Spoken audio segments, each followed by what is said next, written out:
bienvenue sur les actuels plays d'Entrejeux Studio avec Entre-Rôlistes. Aujourd'hui, vous allez écouter un actual play dans l'univers du Seigneur des Anneaux avec l'Anneau Unique en deuxième édition. Épisode 3. Ensuite, vous allez vous coucher. Le lendemain matin, première lueur du soleil, tout le monde qui lève le camp. Donc beaucoup plus sérieux que la veille. Ils sont bien disciplinés. Chaque elfe prend en charge son radeau, prend sa perche et commence à installer le convoi, on peut appeler ça comme ça. Ok. Et puis il vous demande de vous répartir sur les radeaux. Ok. Barbeau, tu aperçois très vite que c'est pas tous les elfes qui manœuvrent les radeaux et qu'il y en a certains qui ont des cannes à pêche. Et qui se posent sur des caisses et que pendant que les radeaux ils avancent, eux ils pêchent. Incroyable. Mais ils pêchent à la mouche. Des amis pêcheurs. Ah, je vais aller les voir immédiatement pour discuter avec eux des techniques de pêche modernes des elfes. Tu vois qu'il est très fier de te présenter sa canne, son fil. Il t'explique pourquoi il met tant de plomb, machin et tout, quelle mouche il a choisi et pourquoi celle-là ici et pas là, machin. Enfin, vous partez dans une discussion très technique sur la pêche. Qui vous prend Décathlon, on se croira à Décathlon quoi. Vous allez au calamar, je vous propose la mouche numéro taille 37. On est sur l'émission. On est sur la chaîne. Tu fais trop bien le vendeur Décathlon. Mais vous allez pas me faire croire, sauf votre respect, qu'en remuant le fil et l'hameçon au-dessus de l'eau, vous arrivez à attraper un poisson. Il y a un moment, faut le mettre dedans quand même. Bien sûr que non. Regarde. Et là tu vois qu'il bon, il fait pas au premier coup, mais au bout d'un moment, il arrive à choper un poisson. On appelle ça la pêche à la mouche.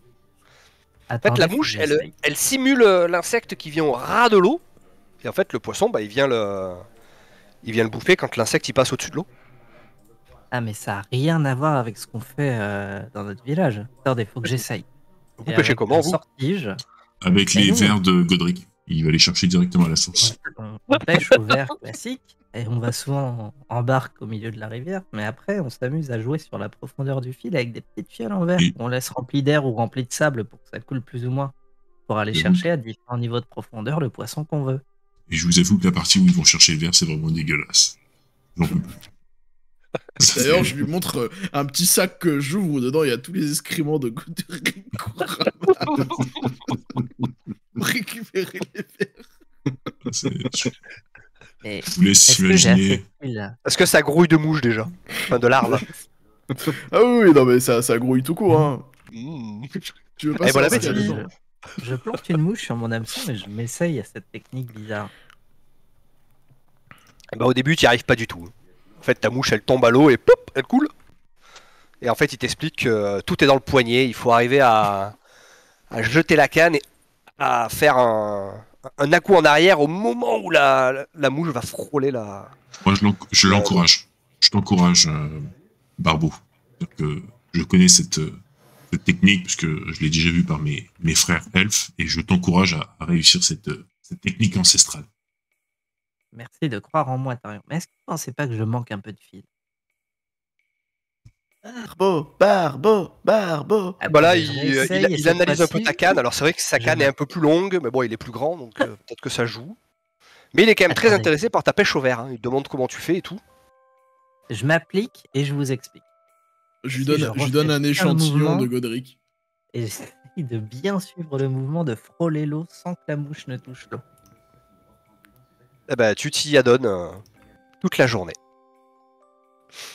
En attendant, Tarion, t'as le responsable de l'expédition avec qui tu as discuté hier soir, qui t'a fait monter sur son bateau et que pareil, lui, comme le courant est bien passé la veille, il t'explique un peu, regarde la rivière, là, faire attention ici, tu vois cet arbre, là, il peut y avoir ça dedans, gna gna gna gna gna, et vous parlez toute la journée de tout et de rien. T'en apprends beaucoup sur les elfes, parce que comme toi tu viens de l'autre côté de la montagne, tout à fait.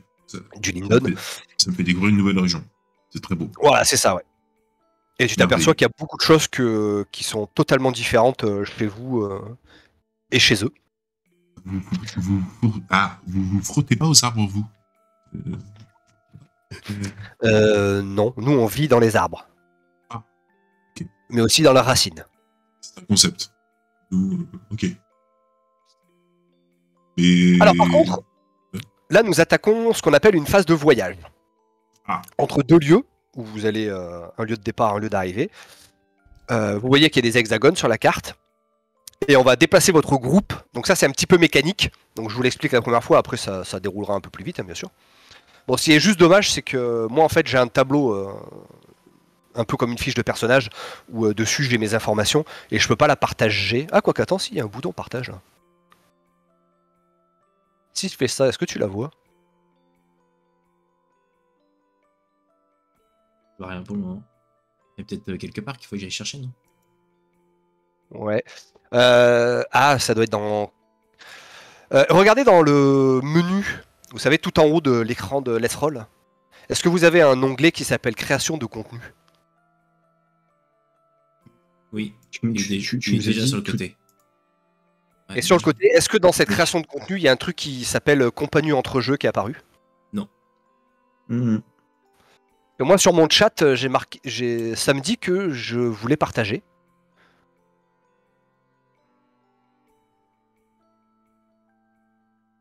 Ouais, ça me dit que je l'ai partagé, c'est vert. Mais je sais pas comment le faire afficher sur votre carte. Négatif. Bon, c'est pas grave, faudra que je demande. C'est bon. Bref, pendant les voyages... Ah, tu le vois? Ouais, c'est bon, elle est apparue d'un coup. Ah, ça met peut-être un peu du temps. Je pense que ça met le temps, ouais. Voilà, c'est bon. Donc, carnet de route. Pas mal? Ouais, c'est ça.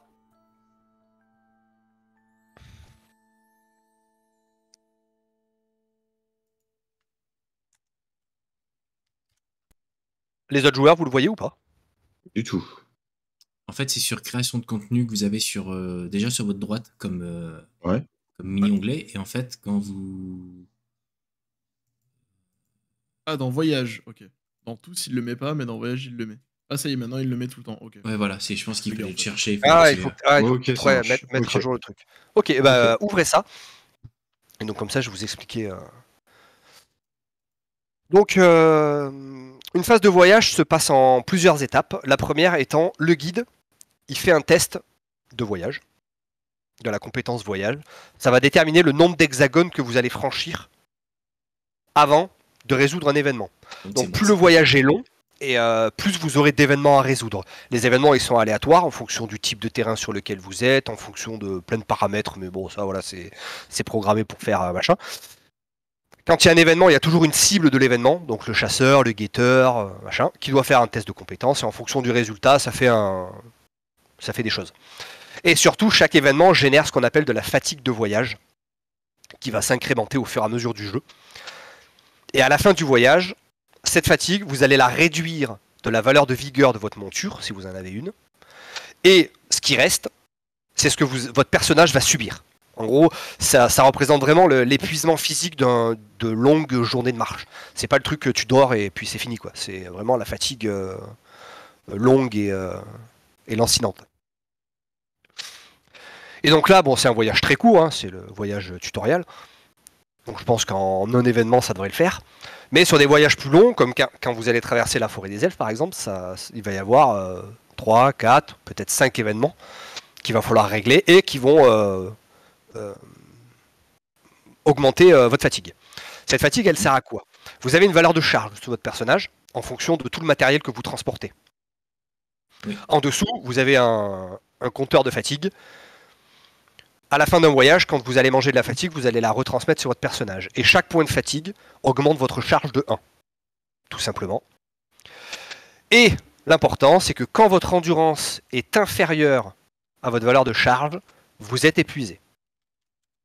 Ce qui veut dire que plus vous transportez de matériel et plus vous subissez de la fatigue de voyage, et plus vite vous serez épuisé, essentiellement pendant les combats, mais c'est surtout pendant les combats qu'on prend des dégâts.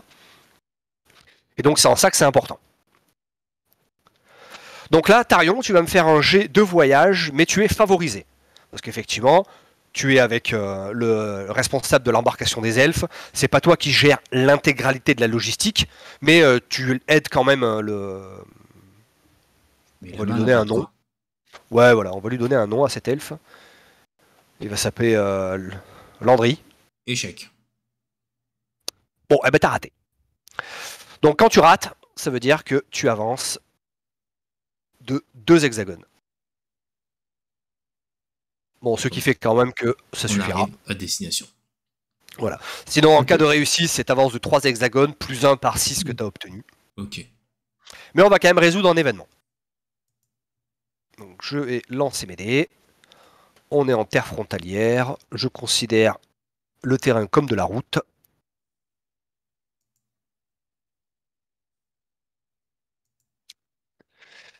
Et donc l'éclaireur, donc Godric, tu dois faire un jet d'exploration avec un dé supplémentaire.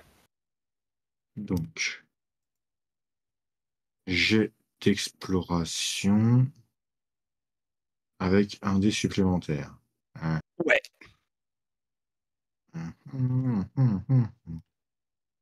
Exploration, c'est colonne de droite, complètement. Ok, j'étais en train de faire toutes les lignes. Hop, continuer. Ploum. Réussite. Oh. Parfait. Alors l'effet de ta réussite, c'est que toi, tu gagnes pas de fatigue de voyage à cet événement-là. D'accord. Et vous rencontrez quelqu'un. C'est qui? Eh bien, on va dire. Eh bien, justement, on va. Je vais déterminer ça. Il s'appelle Sauron. Ça tombe bien. Au palais des elfes? C'est pas très loin de Saumon. Il a entendu parler d'un nain qui fabriquait des vers, ça l'intéresse. Il y a moyen de faire quelque chose avec.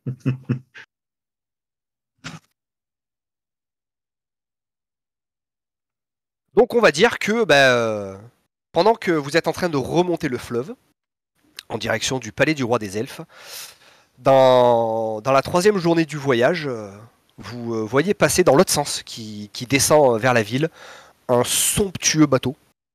Pas très grand, hein, mais vraiment super bien sculpté, avec une proue avec un truc en forme de cygne et tout blanc, magnifique. Et en gros, quand le bateau il croise le convoi d'elfes, tu vois qu'ils se mettent tous quasiment un genou à terre, entre guillemets. Et en fait, vous apercevez que dans le bateau, il y a le roi des elfes. Thranduil en personne. Je m'incline. Je m'incline également. Ah bah, on se On regarde sans prêter vraiment attention à vous. Hein. Il salue les gens de son peuple avec courtoisie. Il fronce un peu les sourcils quand il voit Godric, parce que bon, il n'est pas trop super fan des nains. Je lui rends avec plaisir. Par contre, je suis pas à genoux, même si du coup je suis à la taille normale de tout le monde, parce que tout le monde se met à genoux. Je me mettrai pas à genoux du tout. C'est mort. Faut pas déconner non plus. J'ai du respect, mais pas pour tout le monde. Voilà, visiblement, Landry est incroyablement ravi d'avoir croisé le Thranduil. Pour lui, c'est waouh. Alors que bon, il vit au même endroit. Hein, mais... Apparemment, le roi des elfes est plutôt discret comme personnage. Et donc, à la fin du 3e jour, non, à la fin du 2e jour, hop, durée du voyage 2 jours. Donc, on est donc le 5 août 2946 pour information. Vous arrivez au palais du roi. Alors pour vous, ça ressemble pas du tout à un palais en fait, parce que les radeaux ils rentrent dans une espèce de grande caverne. Et l'intérieur de la caverne en fait est aménagé comme un port. Il y a sur le côté, tout a été taillé dans la roche. Et ils amarrent les radeaux un par un. Ils font décharger les caisses, ils récupèrent les poneys, ils les emmènent dans une espèce d'écurie sur le côté. Et là, il y a un elfe plutôt très bien habillé comparé à Landry, qui arrive les mains jointes et il vient vers le groupe d'elfes. Il commence à discuter en Landry en elfique. Là, moi, je et comprends, tu vois que... Ouais, en fait, il parle essentiellement de logistique, est-ce que le voyage s'est bien passé, voilà, rien de bien intéressant, quoi. Donc Landry explique que oui, le voyage s'est bien passé et que il a ramené des voyageurs, un marchand qui souhaite faire une escale au palais avant de repartir vers l'ouest. Et Tranduil, enfin Tranduil, moi. Merde, comment il s'appelle? Ah, j'ai une photo de lui en plus. Hop, il est où? Nicolas. Il est là. Hop. Linda. Donc il s'appelle Lindar. Tu vois que il se décale un peu sur le côté pour regarder par-dessus l'épaule de Landry. Il a l'air de souffler. Oh putain, ils font chier ces visiteurs là. Il bougonne un peu. Visiblement, il a pas l'air aussi jovial que son collègue. Et donc il va voir Baldor et son fils. Il lui explique qu'il a une chambre à l'étage au-dessus, qui est inclus en gros dans le tarif de la lettre qu'il a payé pour voyager avec les elfes. Et ensuite, il s'approche de vous quatre. Mhm. Sans un seul regard sur le nain, il s'adresse directement à Tarion. J'attendais pas vraiment des visiteurs aujourd'hui. Tu vois visiblement qu'il a l'air un peu... pas énervé, mais... Nous devions voyager avec Gandalf le Gris et ne le voyons pas arriver. Nous avons suivi ses consignes qui étaient de venir directement ici. Est-il déjà arrivé? Donc là, on va faire ce qu'on appelle un conseil. Okay. Donc c'est la troisième, entre guillemets, grande règle de l'anneau unique, avec le voyage et les combats. C'est les phases de conseil. La phase de conseil, c'est autant une phase de RP qu'une phase de gameplay. D'accord. Je vais déterminer ce qu'on appelle la résistance du conseil. Ça va déterminer en gros comment dire. En fait, vous avez une requête pour le conseil et en fonction de sa résistance, elle est plus ou moins facile à atteindre. Par exemple, tu débarques chez les elfes et tu dis ouais, je veux une armée pour aller tabasser des orques. Autant dire que le créneau il va être très haut. Si tu demandes juste aux elfes un coin de paille pour dormir cette nuit, ça va être très bas. Ok, jusque-là, logique. Voilà. Normal. Ensuite, moi personnellement en tant qu'MJ, je détermine son attitude, s'il est ouvert, s'il est réticent ou s'il est plutôt amical. Et il va falloir qu'un porte-parole se présente pour le groupe. Donc ce qu'on appelle la présentation, c'est le porte-parole qui, là on parle pas en RP, on parle juste vraiment en mécanique, qui va présenter son groupe. Bah voilà, je suis Tarion, fils de machin, je voyage avec Godric, blablabli, blablabla, avec des faits d'armes et des machins, voilà. Vous imaginez un peu comme les présentations dans les cours de nobles et compagnie, quoi. Sachant que le porte-parole, il peut se présenter soit avec la présence, donc de manière un peu brutale pour en imposer. Ouais, nous on est des guerriers, pas peur, défoncer les dragons, hein, ou en mode courtoisie. Donc là, je vous fais pas un dessin. Ou en mode énigme pour tu donnes pas toutes les informations, tu parles un peu voilé, voilà. Généralement, tu fais ça plutôt avec des gens, tu sais pas s'ils sont gentils, méchants, voilà. En fonction du test, ça va vous donner un certain bonus pour les prochains jets que vous devrez faire pendant la phase d'interaction. La phase d'interaction, donc c'est du RP, vous me dites ce que vous faites, mais je vous forcerai à faire un jet de dés pour représenter ce que votre personnage, lui, en termes de gameplay. Hein. Parce que genre, par exemple, si Godric, tu me sors un super discours de l'espace, mais en fait que ton personnage, il a 0 en courtoisie, bon, voilà. Tu auras peut-être des bonus, mais ça sera quand même ton personnage à toi qui fera le test. Bien sûr. Bien sûr. Et il va falloir obtenir un certain nombre de réussites, que vous ne savez pas la valeur que vous devez atteindre, pour savoir si vous avez réussi ou échoué cette interaction. Donc de mon côté, je prépare mon bonhomme, et puis j'ai besoin donc du porte-parole pour vous présenter. Donc qui veut se présenter? Alindar. Y aurait-il pense. meilleur porte-parole que notre ami Ouais. Tremolo? Totalement d'accord. Allez, T'es Trémolo. sûr? Oui, Et que je chante une chanson? fais-le en chanson. Peut-être, oui, c'est une très bonne idée. Présente-nous en chanson. Alors, On peut qu'est-ce pas que vous faire voulez la que je présente présentation en chanson. exactement? Qu'est-ce que vous voulez que je Ah, présente exactement? Ah, Dites-moi et après, déjà, moi, je vous fais le truc. tu peux Alors la présentation, parler. c'est quelque chose de très mécanique. Hein. On va dire que chaque fois que vous rencontrez des gens, votre personnage, il dit toujours à peu près la même chose. Comme je vous ai dit, bah voilà, bah, je voyage avec Tartampion les Oies, grand pêcheur qui a pêché 3 saumons plus grands que lui. Je voyage avec Bilbo le Hobbit, chevaucheur de tonneau, et Legolas, le chevaucheur de bouclier. Et donc ça, en fait, on va pas le faire en RP à chaque fois que vous allez rencontrer du monde. Vous allez juste me dire de la manière dont vous abordez l'interaction. Donc soit en présence, en mode je veux en imposer et voilà, intimider les gens. Enfin, pas intimider parce que c'est pas vraiment ça. Mais voilà, en imposer, je sais pas trop de synonymes à imposer. Soit en mode normal, en courtoisie, ou soit en mode énigme, en mode un peu sournoise. Ou du moins, je ne lâche pas toutes les informations. Alors laisse-moi regarder ma feuille de personnage. Vas-y, regarde ta feuille de personnage.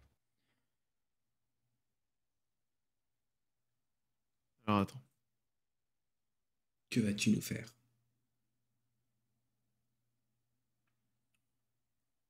Moi j'aurais dit fais ça. En mode courtois. Moi je vais aller en mode courtois. Ok. Ah bah vas-y, fais-moi un jet de courtoisie. Par contre, tu as un dé en moins, parce que visiblement, Lindar est très réticent à vous voir dans son port.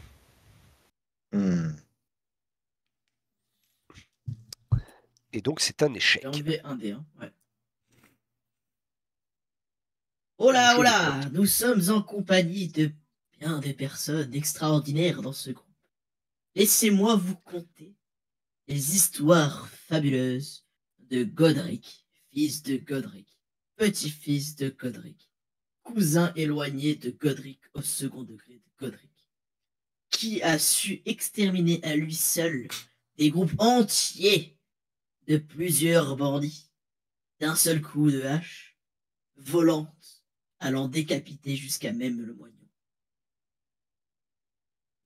Et créateur de Donc l'air. là, du coup, je présente Godric, en tendant mon chapeau vers Godric. Ok. Ah bah visiblement, il s'en battait l'oignon que tu lui parles du nain. Parce qu'il a l'air de pas du tout aimer le nain, parce qu'il a toujours pas posé un regard sur toi, Godric. C'est pour ça que j'ai fait ça, hein. Comme j'ai raté mon jet, j'ai représenté la bonne personne. Voilà. Très bien, très bien. D'ailleurs, je vais juste en profiter, puisque il n'a pas l'air de prêter attention sur moi. Je sais que les elfes ont, entre guillemets, quelques petits problèmes à inhaler des vapeurs. Donc je vais tout simplement allumer ma pipe gentiment pour faire chier le monde et vapoter à tout va. Je croyais que t'allais lui lâcher une caisse. Ils aiment pas les vapeurs. Non, du coup, je vais commencer et faire un maximum de raclement de gorge en mode. Du coup, moi, je continue ma présentation. Et ce n'est pas tout. Le pêcheur de légende, le plus grand pêcheur de tout le village de Sainte-Josée, j'ai nommé Barbeau, vivons. De Sainte-Josée. L'homme qui ne maîtrisait point la bouche, mais qui faisait toujours mouche avec son arc. Bravo, bravo. C'est de la belle poésie. Et laissez-moi terminer avec Tarion le Laidron, ici présent, oreilles pointues, épée émoussée, il nous accompagne depuis de lointaines contrées, l'homme toujours branché, prêt à aller se frotter au moindre sylvestre passant par la forêt. Ah, tu fais tout ça en rime en plus. Hein. C'est merveilleux. C'est pas drôle. Tu joues tout le temps barde ou Non, jamais. Mais j'aime bien les bardes. C'est rigolo. Quoi. Bravo. Ah mais alors là... Ouais, non, mais waouh. Wow. Ah ouais, c'est... Voilà. Et t'as Du échoué. coup, j'ai raté mon jet. J'ai raté mon jet. Donc Lindar se tourne vers Tarion. C'est la seule personne à peu près digne à ses yeux.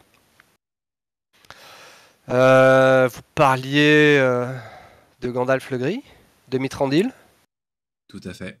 Vous le connaissez, je suppose. Bien sûr. Ouais, j'en ai pas parlé du coup. Mais non, je ne l'ai pas vu depuis... Tu vois qu'il a l'air de compter dans sa tête, un peu en levant les yeux au ciel. Je dirais... 5-6 ans. Ouais, au moins. Au moins. Pour une vie d'elfe, ça reste court. Oui. Oui, oui. Ça reste court. Et Et pourquoi attendiez-vous Gandalf? Très bonne question. Moi, je regarde Cédric. C'était quoi? Nous devons voyager avec notre guide, tout simplement.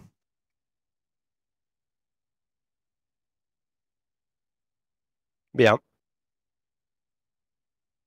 Fais-moi un jet de persuasion. Il ne vous a pas laissé d'informations de... Il secoue la tête. Non. Oh là là. Ah ouais, échec critique là. Échec critique, ouais. Je pouvais pas faire mieux, je crois. Alors, je vais venir à ton secours. Ouais, je veux bien, ouais. Et moi, j'ai déjà entendu une fois Gandalf nous dire qu'un magicien n'arrivait ni en retard ni en avance, il arrive toujours à point nommé.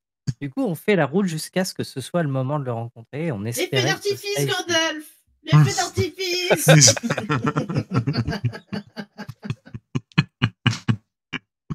C'était donc vous? C'était donc vous? Oui. C'était moi. Les touques de Brandebourg. Eh bien, fais-moi un jet d'énigme Bien sûr. pour nous raconter cette belle histoire. Que des compétences, on est nul. Je connais pas vos compétences et je veux pas les connaître. Comme ça, je reste neutre dans les compétences que je choisis. Ouais, il est bon, il est bon. Il a plein de dés, mais waouh! 3, 1 et 1, 4. Waouh! C'est qui parlait de Let's Roll tout à l'heure J'ai pas payé le portrait. Il a pas payé, lui. Donc, mais c'est pour ça. J'ai pas payé le pour ça. portrait. Ah, c'est pour ça. Moi, j'ai pas assez payé, moi.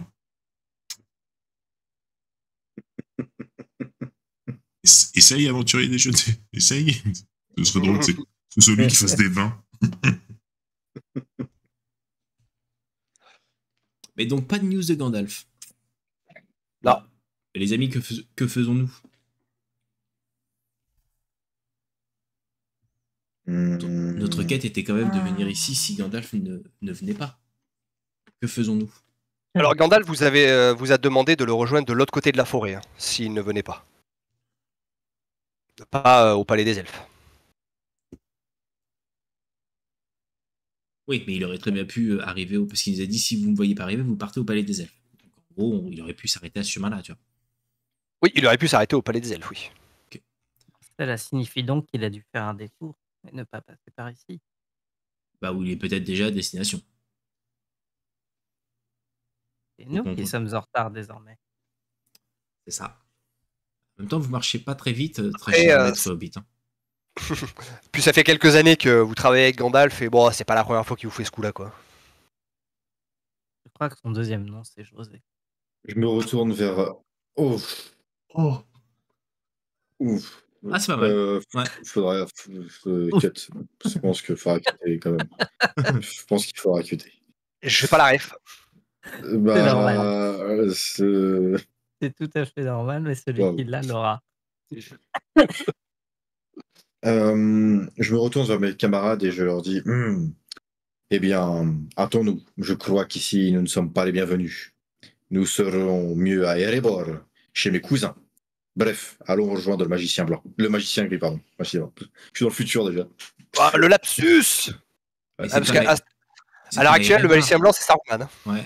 Oui. C'est pas à Erebor en plus qu'on doit aller, c'est de l'autre côté de la forêt que tu nous fais. Mais en fait, non, j'ai juste dit que on serait mieux accueillis chez Erebor, mais qu'en gros, continue notre chemin, on se casse. En gros, je mets une petite crotte de nez à notre hôte en lui disant que chez les nains, on est bien accueillis, mais ici, pas trop. Voilà. Non, mais justement, il a pas trop l'air d'avoir envie qu'on reste ici. On va partir gentiment. Mais il va quand même falloir attendre Beldor. Je vais peut-être négocier pour rester une nuit et qu'on puisse se ravitailler, non? Qu'en pensez-vous? Je pense qu'il sera d'accord. On peut tenter, entre elfes, nous avons normalement le minimum de courtoisie entre nous. Ouais, J'ose l'espérer.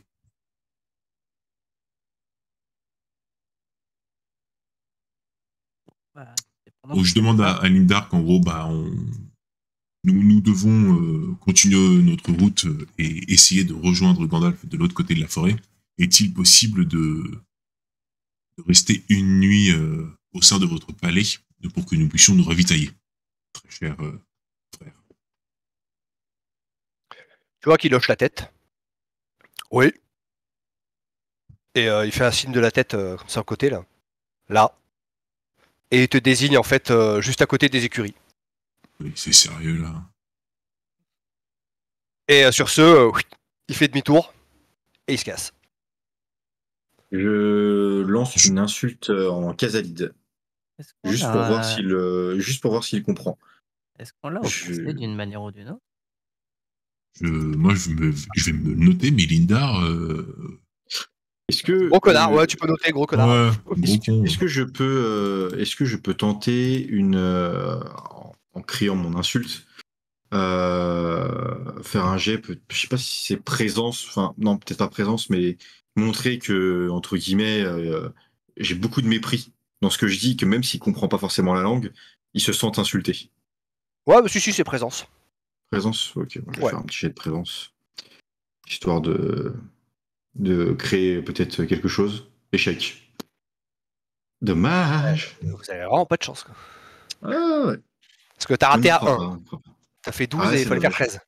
C'est dommage. Donc tu vois que quand tu l'insultes, il marque l'arrêt une seconde en tournant un peu la tête et puis il reprend. Visiblement, il a compris que tu lui as pas sorti quelque chose de très gentil, mais voilà, il te méprise tellement qu'il s'en fout. Bon bah écoute, ça va s'en suivre d'un petit rire en mode. Histoire de l'énerver encore un peu plus et de confirmer que les nains et les elfes, on a une forte amitié. Bon bah écoutez, moi je vais directement me jeter dans le foin, hein. De toute manière. Ouais, et t'as Landry qui revient un peu vers vous, il fait ah, je suis désolé, hein. J'aurais dû vous prévenir que Lindar était très. Pardon. Ne Qui, vous inquiétez pas, je vais écrire une chanson sur son dos. En fait, il se penche vers toi, Tarion, et donc il te parle en elfique. En fait, le frère de Lindar, c'est le responsable de la cave du roi. Et il y a quelques années, il y a des hobbits et des nains qui se sont échappés du palais en passant par sa cave. Parce qu'il avait trop bu. Et Lindar a toujours cette histoire en travers de la gorge. Tout ça à cause de vos ancêtres ou de vos amis les hobbits et les nains. Ouais, Attendez, on va pas. je vous débouler, apporterai un peu de soupe ce soir. on va pas mettre tous les hobbits dans le même panier non plus. C'est pas des crabes, hein. Et vous avez le nom de ce hobbit, ça se trouve, mes camarades de voyage le connaissent. Mais tout le monde le connaît. C'était Bilbon. Le Bilbon. Mon Bilbon? Mais C'est vrai qu'il il est tout fier. Il est tout fier de vous avoir raconté l'histoire. Notre Mais- Bilbon. Mais attendez, Ouais. c'est la compagnie de Thorin et Cul de Chêne. Feu Thorin et Cul de Chêne. Exactement. Aïe, aïe, aïe. On est sur les traces de Bilbon. Tu t'en rends compte, Trémolo? Ouais. On va pouvoir écrire une belle chanson. Comme il nous avait dit, c'est en faisant du chemin qu'on progresse et qu'on évolue. Et là, j'ai l'impression de beaucoup évoluer. Je vais le trouver, mon poisson géant, je vais le trouver. Et donc sur ce, Landry, il fait demi-tour et puis il retourne vaquer à la décharge de ses bateaux. Et puis au tri des nouvelles ressources qu'il devra remporter le lendemain. Un peu plus tard, vous avez également Baldor qui revient vous voir et qui vous explique un peu le déroulement de la suite des événements. Donc vous partirez demain matin à l'aube. Il a négocié une escorte d'elfes jusqu'à la sortie du palais, et jusqu'au pont qui traverse la rivière. Et ensuite, par contre, vous serez livré à vous-même. Pas de C'est déjà problème. pas mal. Merci beaucoup. Ouais. Voilà. Et après, il vous dit, ils vous ont proposé à manger ou quelque chose, ou vous voulez que je vous descende de quoi? je veux bien que vous nous descendiez de quoi nous ravitailler pour ce soir, en sachant que je suis accompagné de hobbits et de nains qui mangent bien plus que nous. Donc, pour ma part, le minimum, hein, vous nous connaissez, mais par contre, mes compères, eux, ça sera bien plus pour les remplir. Très bien, bah, il hoche la tête et il vous dit bah, je vous enverrai mon fils. Il sera content de. Et nous ne mangeons pas les enfants. Nous ne mangeons pas votre enfant, quand même. Et puis, il est pas assez gras pour le nain. Hein. Bon, le poisson, il est tout juteux et frais. C'est tout mignon. Et puis sur ce, il repart. Et effectivement, bah, le soir, Belgo, le garçon, vous apporte des écuelles bien remplies d'une espèce de ragoût. Et puis Landry passe également de son côté, vous apporter un grand chaudron d'eau soupe avec des bols et de quoi manger la soupe avec des cuillères et tout. Quoi. Mais il reste pas avec vous pour manger cette fois-ci. Ça manque de poisson cette soupe. Donc voilà, après le soir, le port est beaucoup plus calme que tout à l'heure. Hein. Tous les elfes sont rentrés sans doute chez eux. Il y a bien quelques gardes qui montent, qui font sentinelle, hein, mais bon, rien de bien méchant.